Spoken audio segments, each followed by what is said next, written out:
নামাজ পড়ি না, ভালো করে বুঝুন, কিন্তু আমি নামাজ পড়ি না। আচ্ছা বলুন তো, এই লোকটা জান্নাত যেতে পারবে? পারবে না। আমি তো মুমতাজুল ইসলাম মনে করি, এখন যদি এইখানে যদি কোনো মানুষ বলে যে মুহাম্মদ সাল্লাল্লাহু আলাইহি ওয়াসাল্লাম মিথ্যুক, নাউজুবিল্লাহ, যদি এটা যদি কেউ বলে মুহাম্মদ সাল্লাল্লাহু আলাইহি ওয়াসাল্লাম চোর, নাউজুবিল্লাহ, এটা যদি কেউ বলে এইখানে, আচ্ছা বলুন তো সে বেঁচে বাড়ি যেতে পারবে? পারবে? নামাজি, বেনামাজি, হারামখোর, চিটিংবাজ, 2 নম্বরই, ইমানদার, নামাজি, মুয়াজ্জিন, ইমাম, হাফেজ, মাওলানা, নবীর বিরুদ্ধে কথা বললে কারা কারা এগিয়ে থাকবেন? ইনশাআল্লাহ সবাই, সবাই ইনশাআল্লাহ সবাই। দেখুন এখানে যারা হাত তুলেছে, কেউ নামাজ পড়ে না, কেউ বিড়ি টানে, কেউ গাঁজা খায়, কেউ জমি চুরি করেছে বুনের, কেউ ঘরের টাকা মেরে খেয়েছে, এসব ইত্যাদি লোক আছে না নেই? কিন্তু সবাই হাত তুলেছে, তুলেছে কি তোলেনি? শুনুন, নবীকে ভালোবেসে যদি জান্নাত যাওয়া যেত, তাহলে সর্বপ্রথম জান্নাতুল ফেরদাউসে পৌঁছে যেতেন মুহাম্মদ সাল্লাল্লাহু আলাইহি ওয়াসাল্লামের আপন চাচা, নাম তার আবু তালিব। এই জায়গাটা কত ইম্পর্টেন্ট আপনার মাথায় ঢুকছে কি বলতে পারছি না। এক, এই দেখুন, আল্লাহ নবী সাল্লাল্লাহু আলাইহি ওয়াসাল্লামের চাচা আবু তালিব, ইসলামের ইতিহাসে কোন বইয়ের একেবারে শেষ পাতাতেও আপনি দেখতে পারবেন না যে মুহাম্মদ সাল্লাল্লাহু আলাইহি ওয়াসাল্লামের কখনো তিনি বিরুদ্ধচারণ করেছেন, কখনো বিরুদ্ধচারণ করেননি। বরং বেঈমান মুশরিকেরা যখন মারতে এসেছে, চাচা প্রাচীরের মতো দাঁড়িয়ে গিয়ে বলেছে, তোমরা আমার ভাতিজার দিন কবুল করতে না পারো, আমি চাচা আবু তালেব বেঁচে থাকা অবস্থায় ওর গায়ে হাত দিলে চামড়া ফাটিয়ে দেবো। অটোমেটিক প্রাচীরের মতো গার্ড করেছেন, আমার ভাতিজা মুহাম্মদ সাল্লাল্লাহু আলাইহি ওয়াসাল্লামকে মারতে পারবে না। চাচা অসুস্থ, অসুস্থ, চলে যাচ্ছেন পৃথিবী ছেড়ে, চলে যাচ্ছেন। আল্লাহ নবী সাল্লাল্লাহু আলাইহি ওয়াসাল্লাম গিয়ে বলছেন, চাচা একবার তুমি শুধু কলেমাটা বলে দাও, একবার। চাচা ভাতিজা কথা চলছে, এই সময় বেঈমানদের বিভিন্ন লোক চলে এলো, এসে বলছে, আবু তালিব, সারা জীবন তুমি 360টা দেবদেবীর পূজা অর্চনা করলে, আর মরে যাওয়ার সময় ভাতিজার দিন কবুল করবে? এ কেমন কথা? কথোপকথন হতে হতে এক সময় চাচার টাইম শেষ। আল্লাহ নবী সাল্লাল্লাহু আলাইহি ওয়াসাল্লাম নিজের জবানে বলছেন, আমার চাচাকে জাহান্নামের সব থেকে হালকা আযাব দেওয়া হবে। কি না, আগুনের 2টো জুতো পরিয়ে দেওয়া হবে। তার তাপের কারণে আমার চাচার মাথার মগজ টকবক টকবক টকবক করে ফুটবে। মুহাম্মদ সাল্লাল্লাহু আলাইহি ওয়াসাল্লামকে ভালোবাসতেন না বাসতেন না? বাসতেন। তার মানে শুধু মৌখিক ভালোবেসে জান্নাতে যাওয়া যাবে না। মুহাম্মদ সাল্লাল্লাহু আলাইহি ওয়াসাল্লামের আনিত দিন যতক্ষণ না একটা মানুষ পরিপূর্ণভাবে মান্যতা দিতে না পেরেছে, ততক্ষণ পর্যন্ত ওই লোকের নসিবে জান্নাত নেই। অসম্ভব ব্যাপার, অসম্ভব ব্যাপার। বর্তমান বাজারে ফকটিয়া ভালোবাসা দেখতে পাওয়া যায়, যায় না? বিশাল ফকটিয়া ভালোবাসা, সারা বছর খোঁজ নেই, রবিউল আউয়াল আসলে দেখো ধুমধাম করে বেরিয়ে গেল নবী প্রেমিক। সারা বছর মদ খায়, গাঁজা খায়, চুল্লু খায়, হিরোইন খায়, হারাম খায়, বারমুন্ডা প্যান্ট পরে ঘোরে, জীবনে ঈদগাহে যায় না, মাদ্রাসায় যায় না, মসজিদে যায় না, কোথাও যায় না। অথচ ওই লোকটা আমাকে ফোন করে গাল দিচ্ছে, তোর মা যেদিন জন্ম দিয়েছিল তোর আব্বা বাড়ি ছিল না, আমাকে গাল দিচ্ছে। ভাই তুমি কি করো? না আমি বারমুন্ডা প্যান্ট করে দিনে 4 প্যাকেট করে সিগারেট খাই। তুমি বদমাশ, মুমতাজুল ইসলাম নবীর দুশমন। আমি দুশমন তুমি বুঝলে কি করে? বলছি তুমি বলেছো 12 রবিউল আউয়াল বেদাত, এই জন্য বুঝেছি তুমি বদমাশ মৌলভী সাহেব। মানে কি? মৌখিক ভালোবাসা। আচ্ছা এই ভালোবাসা দিয়ে জান্নাত যাওয়া যাবে? যাবে? যদি যেত তাহলে নবীর চাচা কোথায় থাকতো? ফেরদাউসে বসে থাকতো। তার মানে মুহাম্মদ সাল্লাল্লাহু আলাইহি ওয়াসাল্লামের আনিত দিন ছাড়া কোন মানুষ জান্নাত যেতে পারবে না। আমরা কতটা ভালোবাসি, আমরা নবীকে কতটা ভালোবাসি, এই দেখুন। আপনাকে আজকে কয়েকটা চমৎকার আমি ঘটনা শোনাচ্ছি, খুব মন দিয়ে শুনুন। ইসলামের প্রথম যে জিহাদ হয়েছিল, জিহাদ যুদ্ধ, তার নাম কি কারো জানা আছে? বদর। ইয়েস, বদর। এটা হয়েছিল 2 হিজরিতে। খুব মনোযোগ দিয়ে শুনবেন। মুসলিম সৈন্য ছিল 313 জন, আর বেঈমানরা ছিল 1000। আপনারা তো ভালো জানেন, তাহলে বলার দরকার নেই, এটা না বলার দরকার আছে। মুসলিমরা যুদ্ধের ময়দানে এক জায়গায় ঘাঁটি গেড়েছে। আমি সেই বদরটা ডাইরেক্ট 1 সপ্তাহ আগে দেখে এসেছি, আলহামদুলিল্লাহ। আল্লাহ রসুল যে জায়গাটায় ঘাঁটি গেড়েছিলেন সূর্যর আলোর বিপরীত দিকে, আর যে পাহাড়ের সাইডে তিনি তাবু গেড়েছিলেন ওই পাহাড়টার নাম হচ্ছে রুমা পাহাড়। কি বললাম বুঝলেন? রুমা পাহাড়। রুমা পাহাড়ের দিকে আল্লাহ রসুল তাবু গেড়েছিলেন। যাই হোক, যুদ্ধ প্রথমে মল্লযুদ্ধ হয়। মল্লযুদ্ধ কাকে বলে? প্রতিটা যুদ্ধের ক্ষেত্রে এটা নিয়ম, মল্লযুদ্ধ। মল্লযুদ্ধ মানে ওই দলের দুজন এই দলের দুজন মাঝখানে হবে, দুজনে হার জিত হলো, তারপরে আবার 4 জন করে হলো, তারপরে 6 জন করে হলো, এইভাবে আম যুদ্ধ শুরু হয়ে যাচ্ছে।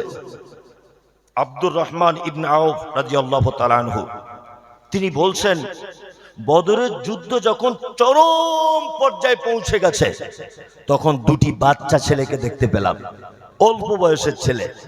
2টি বাচ্চা ছেলে, তার দৃষ্টিভঙ্গি দেখে আমার নিজেরই ভয় করছে যে তারা আমার দিকে হামলা করবে কিনা।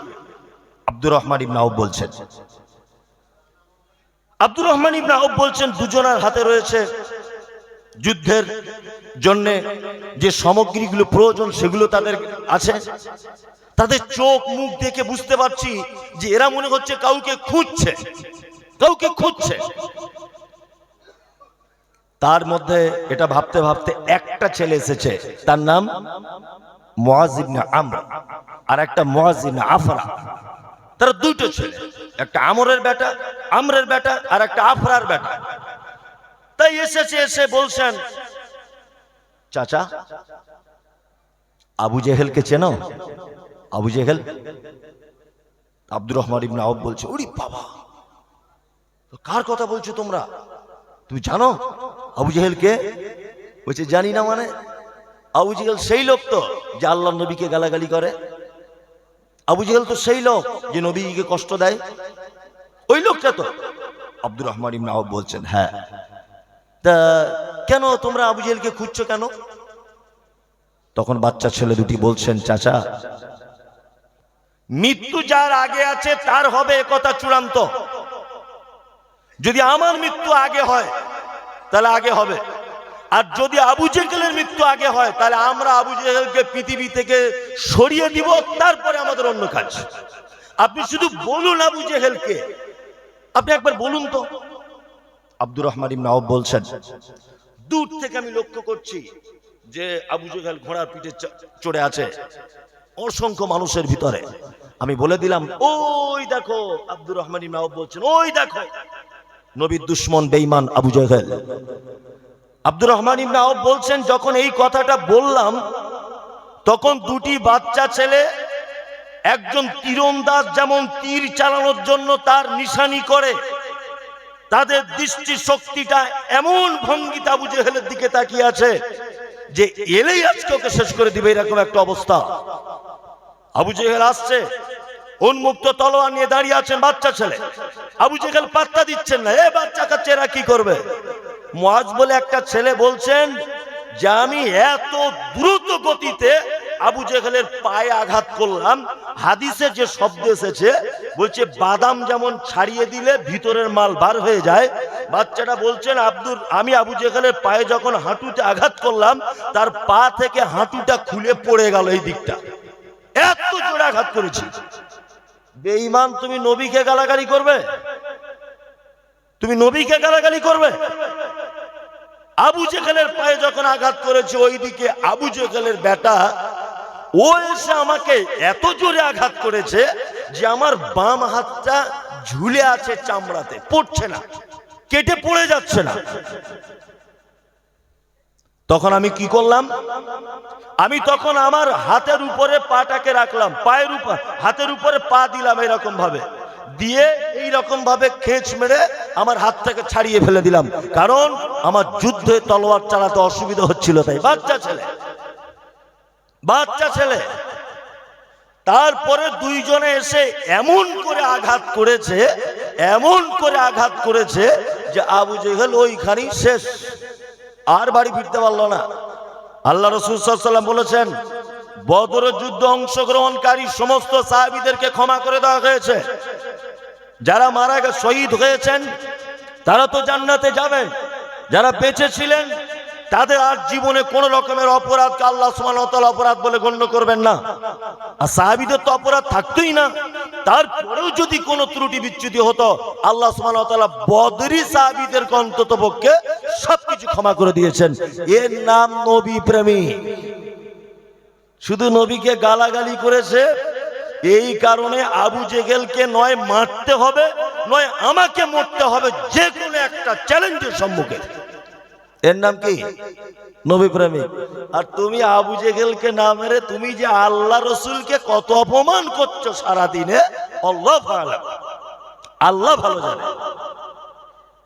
দেখুন, আপনি যদি রসুলকে ভালোবাসেন আর রাসূলের আল্লাহর ভালোবাসা যদি পেতে চান, তাহলে কি করতে হবে? ফাত্তাবিউনি, আনুগত্য করতে হবে। কার? কার? মুহাম্মদ সাল্লাল্লাহু আলাইহি ওয়াসাল্লামের। আমরা আনুগত্য করি তো? করি? করি। আমি বলছি যে এইটা আল্লাহ রসুল বলেছেন, আর ও বারবার বলছেন এটা অমুক ইমাম বলেছেন। বারবার আমি বারবার বলছি এটা হাদিসে আছে, ও বলছে বারবার বলছে এটা আমাদের বড় হুজুর বলেছে।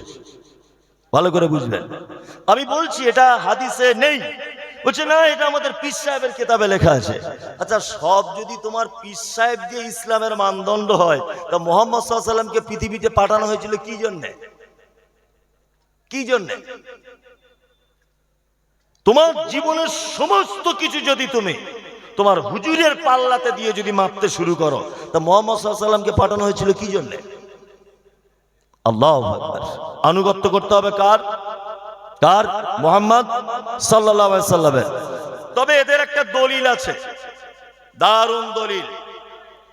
বলছে মুহাম্মাদের পরে অন্যজনকেও মানা যাবে, তার দলিল কি? দলিল আল্লাহ তাআলা বলছেন, ইয়া আইয়ুহাল্লাযীনা আমানু আতিউল্লাহ ওয়া আতিউর রাসূল ওয়া উলিল আমরি মিনকুম। এইটা তাদের দলিল। আল্লাহ বলছে আমার আনুগত্য করো, আমার রাসূলের আনুগত্য করো, উলিল আমরি মিনকুম। আর উলিল আমর যারা, তাদের কথা তোমরা মানো। ফাইন তানাযাতুম ফীহি শাইউন ফারুদ্দু ইলাল্লাহি ওয়া রাসূল। যদি উলিল আমরদের কথা যদি তোমাদের সমস্যা না মেটে, তাহলে তোমরা আবার আল্লাহ এবং তার রাসূলের দিকে ফিরে এসো। এটা উত্তম তো? উত্তম। এই উলিল আমর থেকে প্রমাণ দিচ্ছে, বলছে আমরা অমুক ইমাম মেনে চলি। উলিল আমর থেকে প্রমাণ দিচ্ছে আমি অমুক পীরের মুরিদ। এটা উলিল আমর বলছে কি বলছে না? একটাই তাদের দলিল। এইবার এই ভিতরে একটা চমৎকার কথা বলে দিই। এই মুমতাজুল ইসলাম আল্লাহর কসম বলছে আপনার বিরুদ্ধে বলতে আসেনি। আমি শুধু এই আয়াতের ব্যাখ্যা বিশ্লেষণ করছি। সভাপতি সাহেব যোগ্য মানুষ বসে আছেন, আমি ওনার উপরে কথা নির্ভর করে রেখে আবার শক্ত করে বলছি, আমার যদি এক জায়গাতে ত্রুটি হয়, আমি মানুষ, ত্রুটি হতে পারে, উনি অবশ্যই আমার ভুল সংশোধন করে দেবেন। আমাকে কেউ সংশোধন করে দিলে আমি অন্তরের স্থল থেকে ওনার জন্য দোয়া করব। এটা আমার একটা সিফাত। কোন বক্তা ভুল ধরলে রেগে যাবে না, তবে উনি যদি সেটা ভদ্রতার সাথে আমাকে যদি জানিয়ে দেন যে মুমতাজুল ভাই ব্যাপারটা এই হবে, অবশ্যই আমি সঙ্গে সঙ্গে রুজু করে নেব। এই দেখুন, যারা উলিল আমর দিয়ে প্রমাণ দিচ্ছে হুজুর মানা যাবে, পীর মানা যাবে, ইমাম মানা যাবে, আপনাদেরকে বলছি পবিত্র আল কোরআনে যে শব্দ ব্যবহার এসেছে উলিল আমরি মিনকুম, উলি শব্দটা বহু বচন।